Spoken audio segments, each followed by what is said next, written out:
नमस्ते।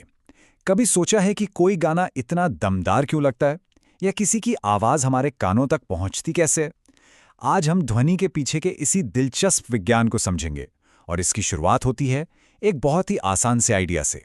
तो चलिए, सबसे पहले और सबसे बड़े सवाल से शुरू करते हैं। आखिर ये ध्वनि है क्या, और ये एक अनदेखी ताकत की तरह एक जगह से हमारे कानों तक का सफर तय कैसे करती है? इस खोज को आसान बनाने के लिए हम इसे 5 हिस्सों में देखेंगे। हम तरंगों की बिल्कुल बेसिक बातों से शुरू करेंगे और आखिर तक ये समझ जाएंगे कि आवाज बनती कैसे है और चलती कैसे है। तो चलिए शुरू करते हैं।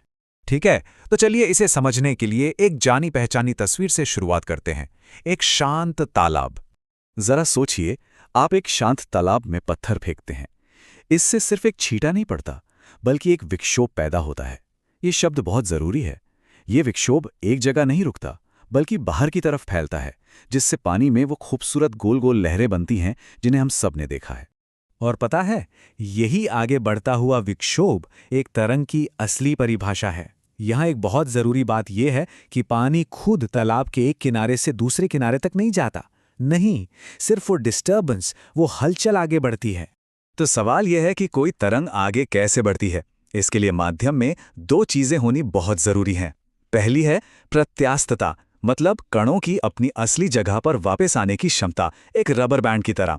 और दूसरी है जड़त्व, यानी जब कोई कण हिलता है तो वो हिलते रहना चाहता है।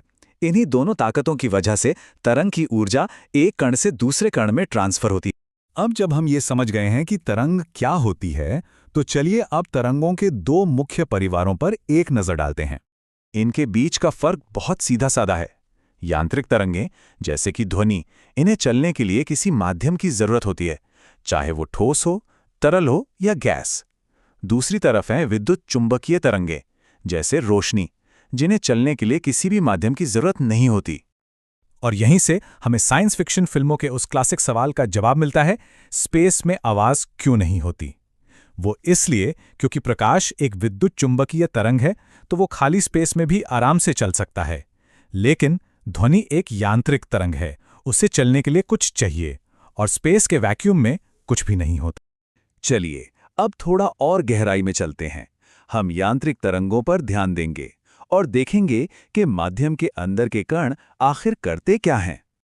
ये एक बहुत जरूरी बात है कि जब कोई तरंग किसी माध्यम से गुजरती है, तो माध्यम के कण तरंग के साथ आगे नहीं बढ़ते। वो बस अपनी ही जगह पर कांपते हैं, एक तरह का डांस करते हैं। तो इस डांस का पहला स्टाइल है अनुप्रस्थ तरंग। सोचिए, आपने और एक दोस्त ने एक लंबी रस्सी पकड़ी हुई है। अगर आप अपना हाथ ऊपर नीचे हिलाते हैं तो एक लहर बनती है जो दोस्त की तरफ जाती है। ध्यान दीजिए, रस्सी का हर हिस्सा सिर्फ ऊपर नीचे हो रहा है, आगे नहीं बढ़ रहा। बस यही है अनुप्रस्थ तरंग, जिसमें कण तरंग की दिशा के 90 डिग्री पर हिलते हैं। इस ऊपर नीचे की हरकत से जो ऊंचे पॉइंट्स बनते हैं, उन्हें कहते हैं क्रेस्ट्स या श्रिंग, और जो निचले पॉइंट्स होते हैं, उन्हें कहते हैं ट्रॉफ्स या गर्त। अब देखते हैं दूसरा स्टाइल। इसमें कण उसी दिशा में आगे पीछे हिलते हैं जिस दिशा में तरंग जा रही है। इसकी कल्पना एक स्लिंकी या स्प्रिंग को धक्का देने से कर सकते हैं। इसे अनुदैर्ध्य तरंग कहते हैं। इस आगे पीछे वाले डांस में कुछ जगहें बनती हैं जहां कण एकदम पास पास आ जाते हैं। इन्हें कहते हैं कंप्रेशंस या संपीड़न। और कुछ जगहें बनती हैं जहां वो फैल जाते हैं। ये हैं रेरफैक्शंस या विरलन। इन दोनों शब्दों को याद रखिएगा, क्योंकि ध्वनि को समझने के लिए ये बहुत जरूरी हैं। तो अब वक्त है इन सब टुकड़ों को जोड़ने का। हमने तरंगों की बात की, कणों के डांस की बात की, लेकिन इसका हमारी रोजमर्रा की आवाज से क्या लेना देना है? इसका जवाब बहुत आसान है। ध्वनि असल में एक यांत्रिक अनुदैर्ध्य तरंग है, मतलब इसे चलने के लिए एक माध्यम चाहिए, और ये संपीड़न और विरलन की एक सीरीज के रूप में चलती है। कभी ध्यान दिया है कि एक बंद दरवाजे के पार से भी धमक तो सुनाई दे जाती है, भले ही बातें साफ ना सुनाई दें। वो इसलिए क्योंकि ठोस चीजों में कण बहुत पास पास होते हैं, जिससे ध्वनि तरंगें हवा के मुकाबले कहीं ज्यादा तेजी से और अच्छे से सफर कर पाती हैं। तो अब हम ये तो जान गए कि ध्वनि तरंग क्या है और चलती कैसे है, पर सवाल ये है कि ये बनती कैसे है? जवाब है हमेशा एक कांपती हुई चीज से, एक वाइब्रेटिंग ऑब्जेक्ट से, चाहे वो हमारे गले की वोकल कॉर्ड्स हों, गिटार का तार हो, या फिर एक परफेक्ट साइंटिफिक उदाहरण के लिए एक ट्यूनिंग फॉर्क, जिसे स्वरित्र द्विभुज भी कहते हैं। ट्यूनिंग फोक से सारी बात एकदम साफ हो जाती है। देखिए होता क्या है, जब उसकी भुजाएं बाहर की ओर कांपती हैं तो वो अपने आसपास की हवा को दबा देती हैं, जिससे एक हाई प्रेशर वाला संपीड़न बनता है। फिर जब वो अंदर की ओर आती हैं तो एक लो प्रेशर वाली खाली जगह बन जाती है, यानी विरलन। और ये साइकिल इतनी तेजी से होता है कि हवा में ध्वनि तरंगें पैदा हो जाती हैं। तो ये है ध्वनि का पूरा सफर। एक स्रोत कांपता है, वो कंपन हवा में संपीड़न और विरलन की एक लहर पैदा करता है, और वो लहर तब तक चलती रहती है जब तक वो हमारे कान के पर्दे जैसे किसी रिसीवर से नहीं टकराती और फिर हमें सुनाई देता है। ये वाकई एक बहुत खूबसूरत प्रक्रिया है।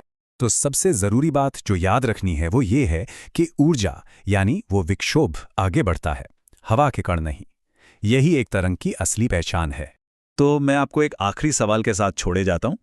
अगर एक वैक्यूम चेंबर में, यानी जहां बिल्कुल हवा ना हो, वहां एक घंटी बजाई जाए तो क्या कोई आवाज होगी?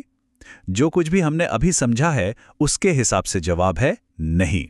माध्यम नहीं तो आवाज नहीं। ध्वनि के इस विज्ञान को समझने के लिए हमारे साथ जुड़ने का बहुत बहुत शुक्रिया।